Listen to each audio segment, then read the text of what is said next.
"Stay in the car," my grandson said. "It's better that way." That sentence stung more than any battlefield wound I'd ever taken. I didn't show it, of course. I just nodded, like old men do when they've lived long enough to recognize pity in a younger man's voice. It had been nearly 8 months since I last saw Evan. The boy I once carried on my shoulders now worked in some gleaming skyscraper in the heart of the city, a place filled with steel, suits, and coffee cups that cost more than my weekly groceries. He had called me a few days ago, out of the blue. His voice was cheerful, rehearsed. There was excitement, yes, but also something else underneath it. Hesitation. Like he was trying to balance pride and discomfort in the same breath. "Grandpa," he had said, "I want you to come see where I work. It's really something. I think you'd like it." I was surprised, of course. Evan had always been a good boy, but ever since he got that job, he drifted. Shorter calls, fewer visits, excuses dressed up as responsibilities. Still, I agreed. I missed him more than I wanted to admit. And a part of me, perhaps foolishly, hoped this was his way of reconnecting. So I put on my best blazer that morning, polished my shoes, even combed what little hair I had left. The taxi ride into the city felt like entering another world. Glass and metal everywhere. People walking fast, talking into invisible devices, staring through you like you didn't exist. When we pulled up to the front of the building, I saw him through the crowd. Evan looked sharp. Tailored suit, leather briefcase, that Wall Street confidence in his step.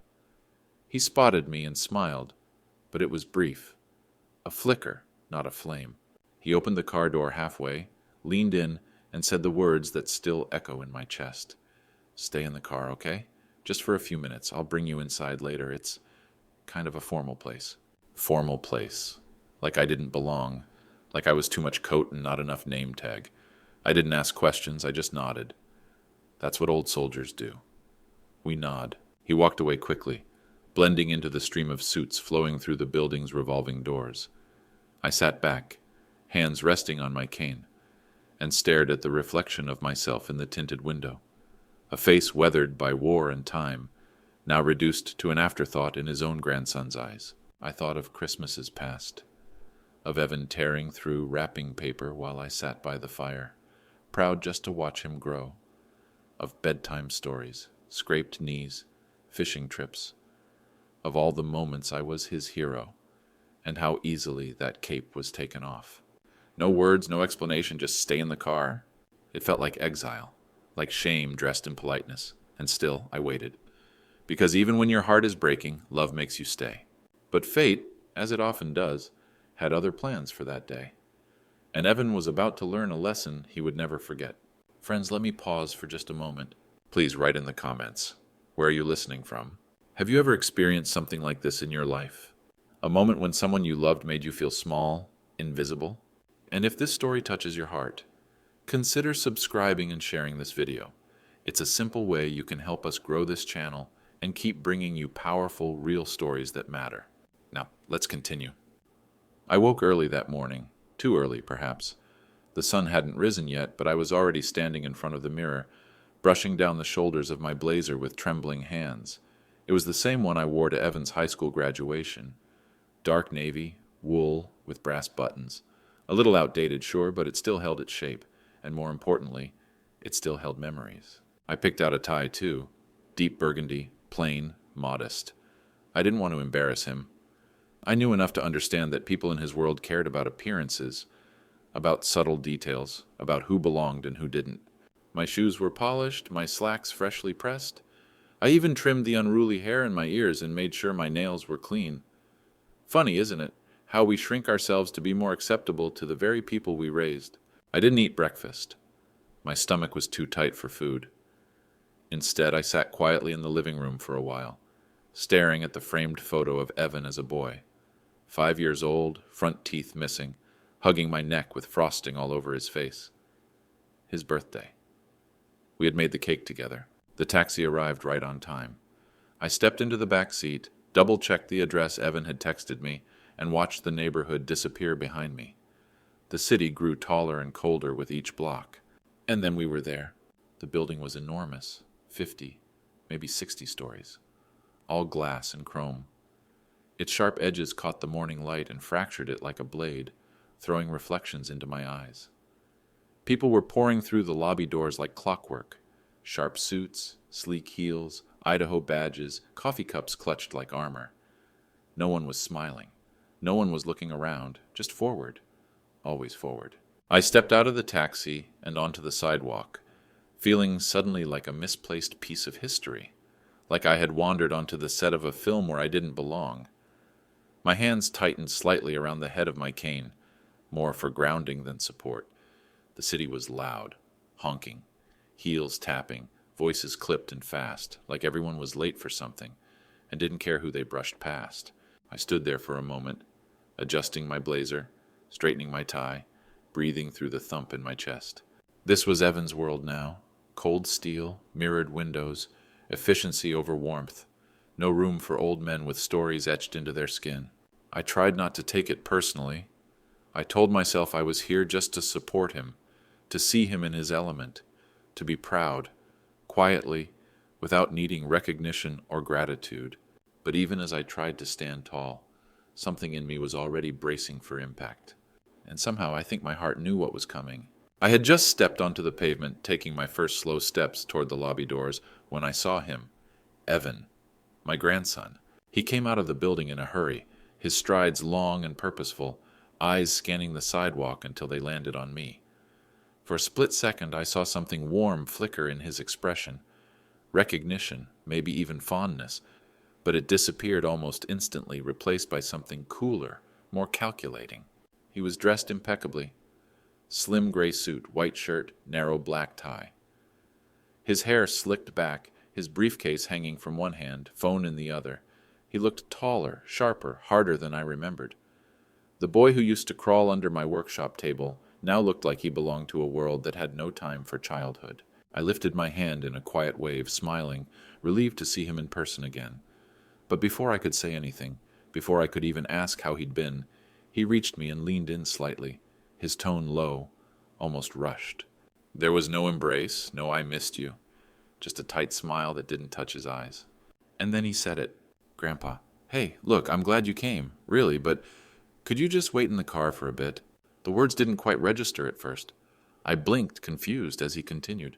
It's a high-profile place. There are clients, senior partners, security and stuff. It's kind of formal. You understand, right? I'll be real quick." And just like that, the air was gone from my lungs. I stood there, staring at him, trying to keep my expression still, trying to swallow the sting rising in my chest.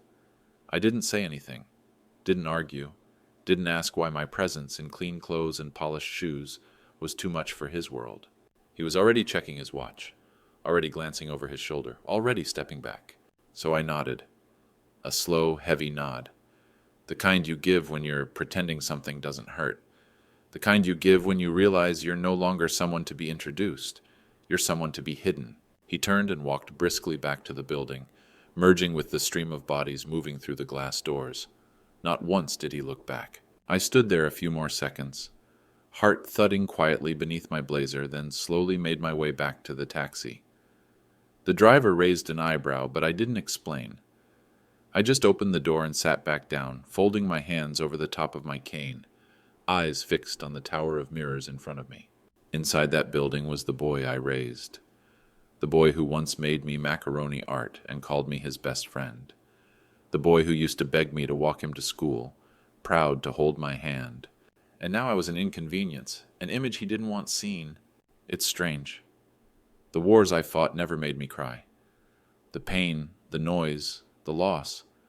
Somehow I learned to carry all of it. But that moment, in the back seat of a car, dismissed by my own blood like I was something to be brushed aside, that moment nearly broke me. I looked out at the people hurrying by, none of them seeing me, a forgotten man in a forgotten seat, and I thought to myself, is this what it comes to? After everything? Still I waited, because love makes you stay, even when it hurts. His words kept replaying in my mind, echoing louder with each repetition. Like a cruel joke, the world refused to let me forget. Wait in the car. Just wait in the car. As if I were a forgotten coat. An old umbrella. Something useful once, but now awkward and out of place. I stared through the windshield, unmoving, my hands folded neatly on my lap like I was back at a funeral. Except this time the death was invisible, a silent kind. The slow, aching death of dignity. I blinked hard. Not because I wanted to cry, I wouldn't give myself that permission, but because the burn in my eyes felt too much like weakness. And I had learned long ago to hide that, especially when no one cared to see it. The building in front of me shimmered with its glass facade, tall and indifferent. It didn't know me, didn't care about the man I had been. Colonel, veteran, husband, father, grandfather. All it saw, if it saw anything at all, was a tired old man with a cane sitting in the back of a taxi he hadn't asked to return to. In the rearview mirror, the driver gave me a few side glances but said nothing. I was grateful for the silence. Words would have only made things worse. My mind wandered back to the trenches, to desert nights, to moments when I thought I might not make it home. And yet, even at war, I was never made to feel invisible. We had uniforms, yes, but we also had purpose, a bond, respect. It's strange how a few words from someone you love can cut deeper than anything a battlefield ever threw at you. I thought of Evan as a child, how he used to sit on my lap, wide-eyed, begging for stories. How he once told his teacher during career day that his grandpa could fly planes and defeat monsters. That boy, that pure-hearted boy, would have never asked me to hide. But now he wore a suit and carried polished leather in his hands, and I was a relic he didn't know what to do with. Had I changed, or had he simply forgotten? I glanced at my hands, scarred, veined, steady. These were hands that had carried men out of burning wreckage, hands that had written goodbye letters I prayed would never be mailed, hands that had built toy airplanes and patched up skinned knees, and now they sat motionless in my lap, useless. Minutes passed, maybe longer. I didn't check the time. What difference did it make? I wasn't there for a meeting, I wasn't there to speak, I was there to wait, because I had said yes. I had nodded, I had swallowed my pride like so many times before for the sake of love. And that, more than anything, was what hurt. That even now, humiliated, dismissed, diminished, I still loved him, still hoped he'd come back out and say, "I'm sorry, Grandpa, come in." But he didn't. He had already vanished into that building of suits and steel. And I sat in stunned silence, the weight of being unwanted pressing down on me like armor I could no longer carry. The taxi window had become a kind of screen, a barrier between worlds, his world and mine. Through it I watched Evan step into the building, swallowed by the glass tower with barely a backward glance. Two young men in similar suits greeted him just past the door, clapping him on the shoulder, all flashing teeth and caffeinated energy. They laughed, loudly. Not the kind of laugh you save for something genuinely funny, but the kind men use when they're performing, when they want to be seen, admired, envied. And Evan, he laughed too. Not nervously, not like he was trying to shake off guilt or regret. No, his laugh was clean, unbothered. He had already forgotten I was in the car. I watched the security guard standing by the door, tall man, wide shoulders, impassive face. His gaze never drifted toward the curb. He didn't look at the taxi, didn't glance at me. For all he knew, for all he cared, I wasn't there. Just part of the background noise of a busy city morning. I felt myself sink lower into the seat, my spine curving not from age, but from something heavier. Humiliation, yes, but also disappointment so sharp it could pierce bone. And still, I watched. I watched as the elevator swallowed them up, behind polished brass doors. Watched as more workers streamed into the building, each one a mirror of the next, earbuds in, brows furrowed, coffee in one hand, badge in the other. It was like looking into a hive, efficient, orderly, cold. I didn't belong. I tried to remind myself of what I had been, of what I had done. I wasn't a fool. I didn't need anyone to pin medals on me or roll out parades. I didn't expect that, but I had thought, I had hoped, that I was still worth something in his eyes, that after all the sleepless nights, the birthdays I never missed, the quiet sacrifices, the long letters I sent when he moved away, I thought that earned me a seat beside him, not behind him. I adjusted the collar of my blazer, suddenly aware of how stiff and outdated it felt. I could see the shine on my shoes reflected faintly in the tinted window. But it didn't matter anymore. Clean clothes don't make you visible in a place that's already decided you're not worth seeing. And still, I didn't leave. I could have told the driver to take me home. I could have spared myself the growing ache in my chest, the sting of sitting outside a building like an unwanted guest. But I stayed, because that's what love does. It waits, even when it shouldn't, even when it's wounded, even when the waiting feels like being buried alive. More people passed by. Some glanced at the car, most didn't. One young woman with her hair tied in a sleek knot looked right at me for a second, her gaze sliding off mine like water on glass. Not disgust, not cruelty, just indifference, the kind that cuts deeper than hate. My hands rested on my cane. I thought of Evan's father, my son, and how different he'd been. Rough around the edges, never one for suits or polite conversation, but he never made me feel invisible. Even in our worst arguments, he never once treated me like a stranger to be hidden. Maybe I had expected too much from a different generation. Maybe this was the cost of progress. But something in me knew that wasn't true, because respect, that never goes out of style. I turned my gaze back to the glass tower, saw my own reflection faintly in the window, an old man in a nice coat, sitting still, waiting for something he no longer believed would come. And I thought, not for the first time, what a quiet way to break a heart. The city around me seemed to fade, the roar of traffic and the clatter of heels receding as a tide of memories surged up from somewhere deep inside. In the back seat of that taxi, an old soldier's throne, I was no longer an unwanted spectator of my grandson's world, but again a father cradling his firstborn, a young man on the cusp of life. I remembered the day Evan came home from the hospital, swaddled in blankets, his tiny face scrunched in sleep. How I carried him through the front door, whispering promises of protection I already knew I would struggle to keep. I felt again the weight of that small body in my arms, lighter than air, yet heavier than any pack I'd carried on my back during deployment. I saw us in the driveway on summer evenings, the sun warm on our shoulders, as I steadied him on his first bicycle. His hands gripped mine, knuckles white with determination, and I felt his heart beating, fast and hopeful, beneath his little jersey. I let go, not once, but twice, watching his triumph ripple through his face like sunlight breaking through clouds. He whooped, arms outstretched, as if to lift himself into flight, and I laughed so hard I thought my ribs might crack. And the night he ran a fever so high he trembled. I set up camp in the hospital chair, my coat folded into a makeshift pillow. I kept vigil over him with a damp cloth pressed to his forehead, and soft words murmured into the hush of the ward. I prayed for morning light, imagined it chasing away the shadows under his eyes, and when he finally stirred and opened his bright, trusting gaze, relief flooded me like rain on parched earth. All of those moments, joy, fear, love, flashed through my mind now, mingling into a single ache. Every lullaby sung, every scraped knee kissed, every tear wiped away had built toward today, when I sat alone outside the building like a ghost, waiting for a grandson who had forgotten what it meant to belong.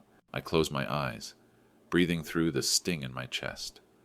War had taught me to steel myself against fear and loss, but no battlefield had ever demanded that I surrender memories so precious, and no commanding officer had ever asked me to stand aside, to disappear. Somewhere in that glass tower, behind filtered light and polished floors, was the boy who once trusted me more than anything.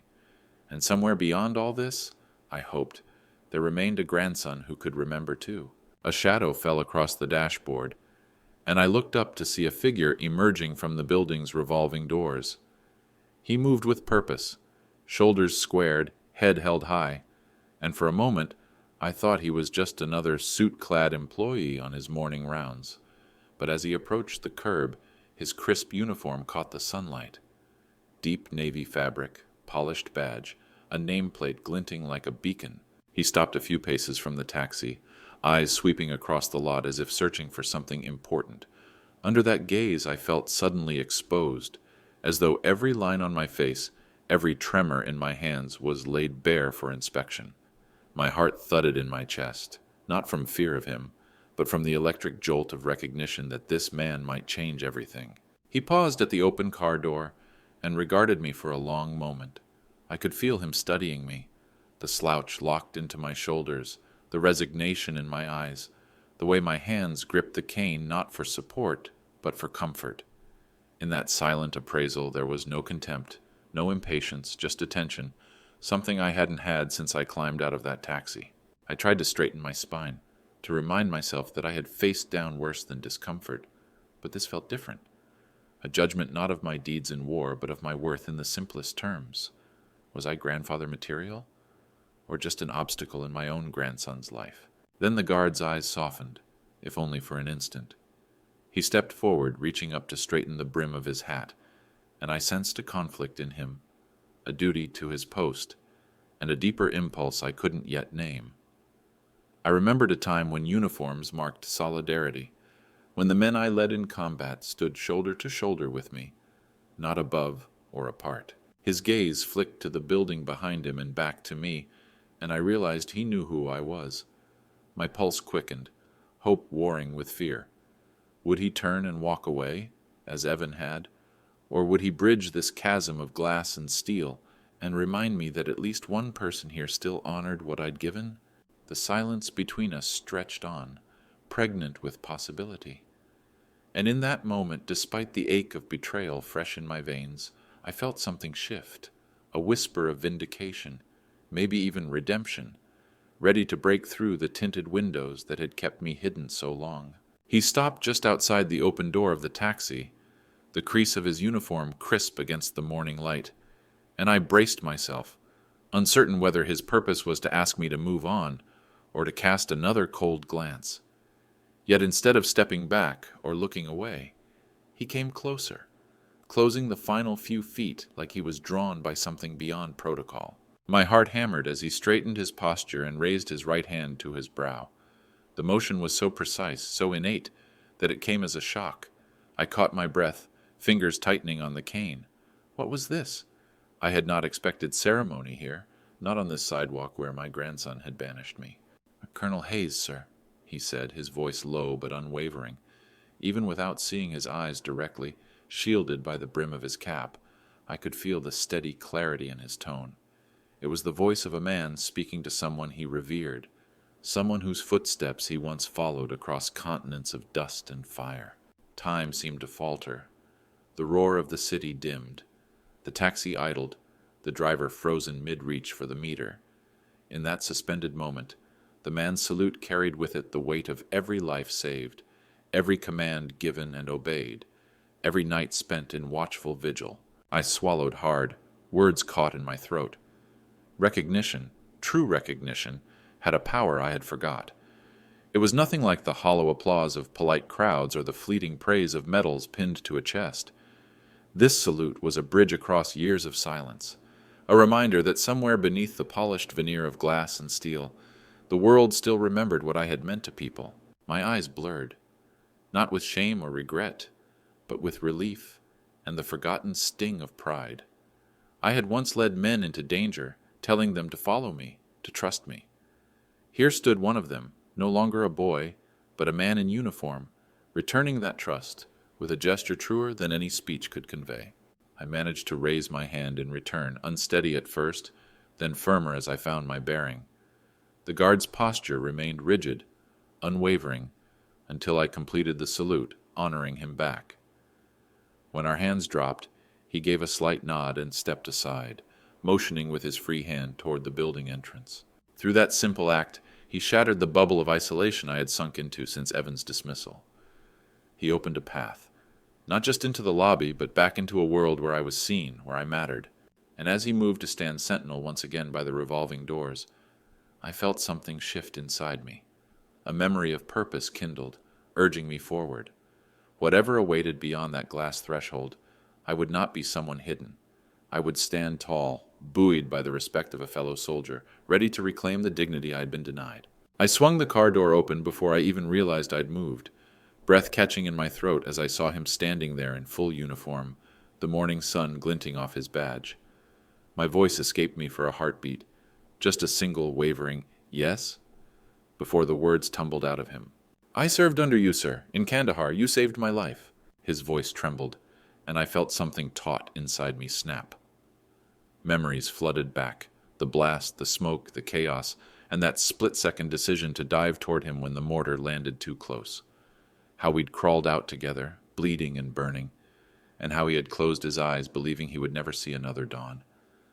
But he did, and here he was, a grown man in a fresh uniform, looking at me with gratitude so pure it made my chest seize.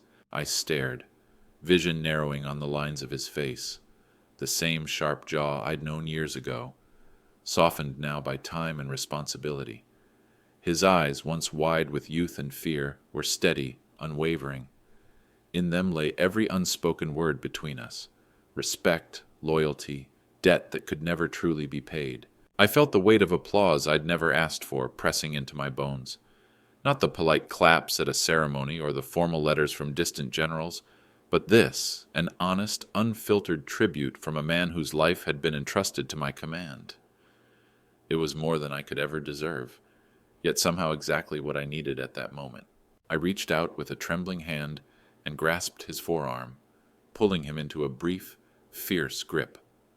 No words could capture the surge of emotion, pride, love, the realization that my life had mattered in ways I thought long buried. "It's an honor," I managed, voice thick, echoing his sentiment. You made it home," he nodded, eyes glistening. "Because of you, sir." The city noise crept back into my awareness. Horns, distant chatter, the hum of air conditioning units. But for a few timeless seconds, the world narrowed to just the two of us on that curb, two soldiers bound by memory and sacrifice. Slowly he stepped aside, motioning me forward with a respectful tilt of his head. I hesitated, fingertips brushing the threshold of the car before I straightened my shoulders and leaned on my cane, stepping out into the cool morning air. Each footfall felt grounded by purpose, as if I was reclaiming a part of myself I'd abandoned when Evan asked me to wait. Behind me, the glass doors gleamed, reflections rippling as people moved inside. But I didn't glance back at the taxi. I only saw the guard beside me, my guardian in this new world, and I walked toward the entrance with my head held high, buoyed by the echo of that salute, determined to face whatever came next with the dignity I had earned on distant battlefields and now reclaimed on this city street. The moment the first guard lowered his salute, the air seemed to hum with a new energy, an unspoken recognition rippling through the lobby like a sudden gust of wind. The guard at my side turned sharply and raised his hand again, calling attention to something beyond protocol. In an instant, 2 more uniformed sentinels emerged from either side of the revolving doors. They stood at attention, eyes forward, and saluted in perfect unison, boots clicking on the polished floor as they acknowledged me not as a visitor, but as one of their own. A hush fell among the nearby workers, sharpened by surprise. Then, almost hesitantly at first, a ripple of applause began, quiet at first, then growing steadier as more people joined in. Soft claps echoed against the glass walls, punctuated by the gentle rustle of office attire and the muted scrape of chairs, shifting toward the entrance. In that moment, the building itself seemed to pause, its cool modernity warming just enough to admit something human. I stood rooted for a heartbeat, overwhelmed by the fullness of it, the respect that had been stolen from me seconds before by my own grandson, now restored by strangers who recognized the weight of a legacy I thought buried. Each clap was a bridge spanning years of silence, each salute a message that worth and valor transcended age or title or the color of one's suit. My heart thundered in my chest, the sound louder than any cannon blast I'd ever heard. I closed my eyes, letting the applause wash over me, cleansing the sting of rejection with its gentle insistence. Faces blurred around me, executives in tailored jackets, interns clutching coffee cups, secretaries pausing mid-step, all united in this raw, unexpected tribute. I felt the old surge of command, the feeling that had once urged men forward under fire. But now, instead of leading troops into battle, I simply allowed myself to be guided, to be carried by something greater than my own doubts. Step by careful step, I moved toward the building entrance, each footfall echoing against the marble floor. The saluting guards flanked me like a guard of honor, opening a path through the crowd. As I reached the threshold, A final burst of applause rose up, then faded into quiet respect. The doors whispered closed behind me, sealing out the cacophony of the lobby. But inside my chest, the echo remained, steady, unwavering. In one brief, brilliant moment, I had been made visible again. And with that, I knew this journey was far from over. The applause had not been an ending, but a beginning, a promise that dignity, once rediscovered, could not so easily be taken away. The glass doors slid open with a soft whoosh, and I felt the pulse of the lobby's energy shift beneath my feet. The polished tile reflected my shoes, the same ones I'd worn into battle years ago, now carrying me through a very different kind of terrain. Then I heard the hurried steps, lighter, frantic, cutting across the marbled floor. Evan burst into view, his tailored shoulders hunched, cheeks ghostly pale, as though the color had drained from him the second he saw the tableau before him. His eyes flicked from the saluting guards to me, lingering on the lines etched deep into my face, the years of sun and sorrow, the silent stories those wrinkles held. For a heartbeat, he stood frozen, as if his own heart had skipped a beat. "Grandpa!" His voice cracked on the syllable, raw with confusion and something like fear. What's going on?" He stepped closer, but not too close, uncertain, hesitant, as though he feared he might shatter the moment. Around us, the lobby settled back into its flow, people parting like water, glancing briefly before returning to their routines. Yet time had warped for the two of us, slowing in the wake of recognition and guilt. I felt his unease pierce me more sharply than any rejection. He had called me to the city, asked me to wait, hidden me from view. And now he watched me walk in like a conqueror reclaiming a throne he thought lost. The power in that reversal was dizzying. I wanted to say something fierce, something that would make him feel the weight of his earlier dismissal. But instead, I simply stood tall, cane in hand, shoulders squared, letting my presence speak for me. Evan's jaw clenched, tears flickering unbidden at the corners of his eyes. His gaze darted to the guard who had saluted me, to the two others who had echoed that gesture, then to the soft applause still murmuring in the corners of the lobby. Shame and awe warred in his expression, and I saw the boy I once knew, the boy who believed in heroes, struggle against the man he'd tried so hard to be. He opened his mouth, closed it again. I took a slow step toward him, each inch bridging years of distance and misunderstanding. "Evan," I said gently, voice low but steady. He flinched, as though the sound had startled him but didn't step back. In that charged silence, something broke free between us. The pride that blinded him, the hurt that weighed on me, the love that neither time nor ambition could erase. And as he finally met my eyes, brimming honest, I knew the real shift had just begun. The guard's voice cut through the tension like a clarion call, clear and unwavering. He turned toward Evan, eyes blazing with respect and something fiercer, indignation on my grandson's behalf. "You never told anyone your grandfather was the Colonel Hayes," he said, each word deliberate. "This man is a hero. He has a plaque in the Veterans Hall." Time slowed. The words echoed in the cavernous lobby, ricocheting off glass and marble until they struck my chest like a physical blow. A plaque in the Veterans Hall. Those 3 words carried the weight of every battle scar, every sleepless night, every comrade laid to rest. They spoke of courage and sacrifice, and the harsh price paid for each inch of hard-won ground. Evan's mouth opened, then closed, like a trap snapping shut on the truth. His eyes darted back and forth between me and the guard, shame flooding his face, wiping out the pale fright he'd worn moments before. He looked smaller somehow, diminished not by stature but by the realization of what he'd denied and concealed. I could almost taste his regret, heavy and metallic on the air between us. The grand entrance he'd planned for himself, the polished presentations, the client meetings, the smooth confidence, crumbled into dust in that single unguarded moment. All his carefully constructed walls fell away, revealing the boy who once believed in heroes, now ashamed for hiding one. Silence pressed in.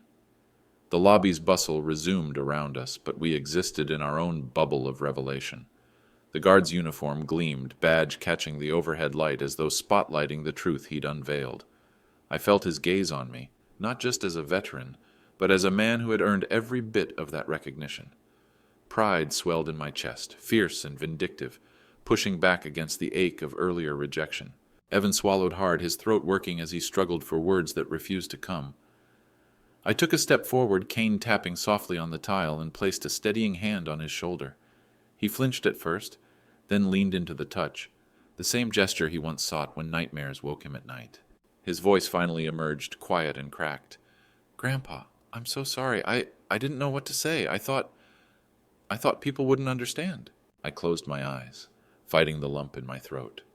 "They understand now," I said gently, voice rough with emotion. "And so did you." Around us, the lobby felt both vast and intimate.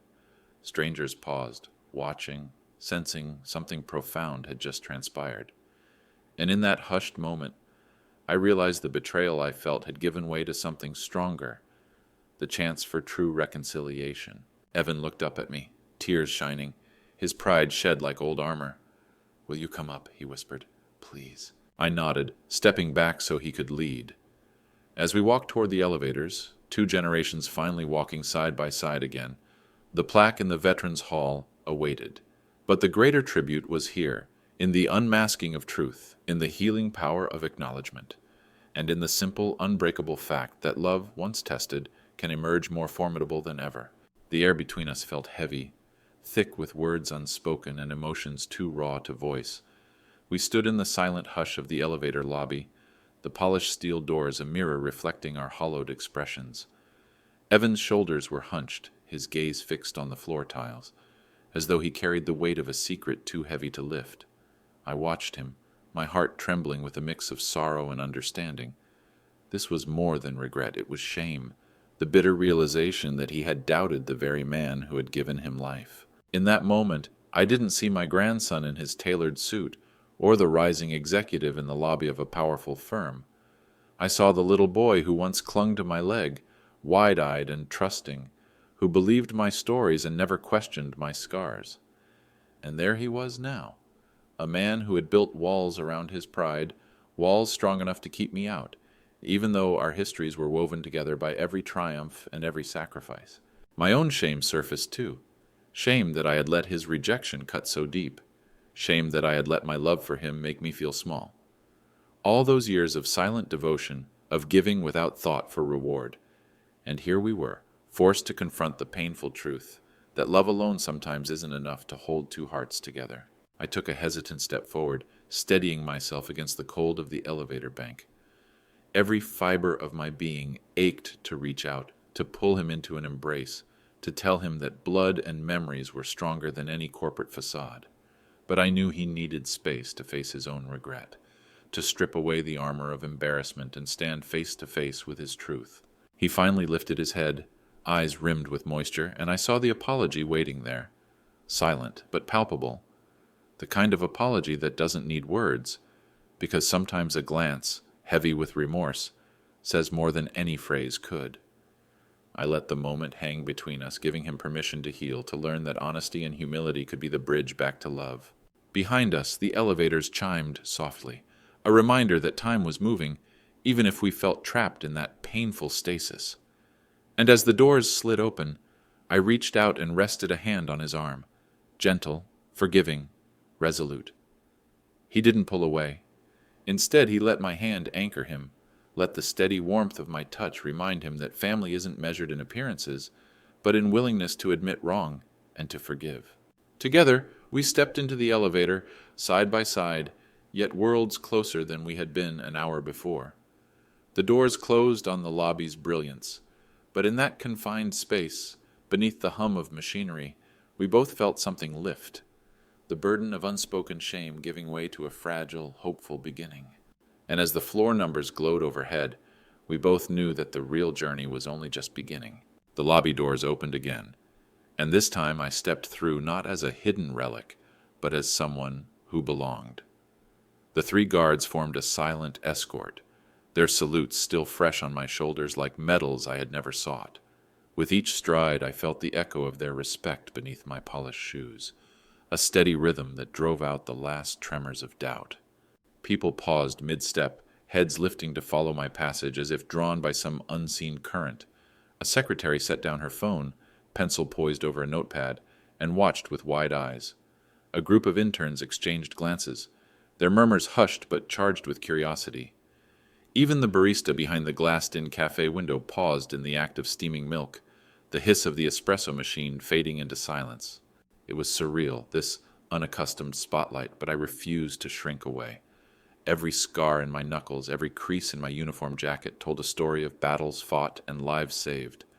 For once, I acknowledged the weight of those stories, letting them give me strength rather than shame. My cane tapped against the marble floor, each tap ringing out like a drumbeat of purpose, a reminder that I still had a place here.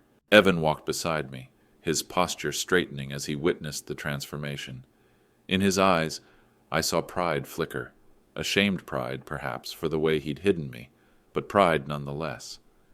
I caught his gaze and nodded, and he offered me the smallest of smiles, one that held apology, admiration, and a shared resolve to rewrite the pages that had almost torn us apart.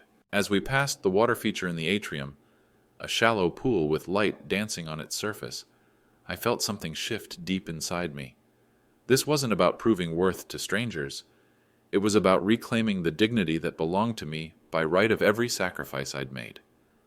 And in that moment, surrounded by whispers and sideways glances, I realized that dignity was a quiet victory, no less powerful for its silence. The elevator doors slid aside, and the guards fell back, standing at attention until I stepped inside. As the doors closed on their respectful silhouettes, I stood tall, chin up, eyes forward. The soft glow of the display lit my reflection, and for the first time in months I recognized the man looking back, steadfast, honored, unbowed. When Evan joined me in the elevator, he reached out and placed a hand on my arm, steadying me as the car began to rise. "Thank you," he whispered, voice thick with emotion. I nodded once, simply, because words felt inadequate. This walk of honor had been for both of us, a lesson in humility and pride, in the power of recognition and the cost of silence.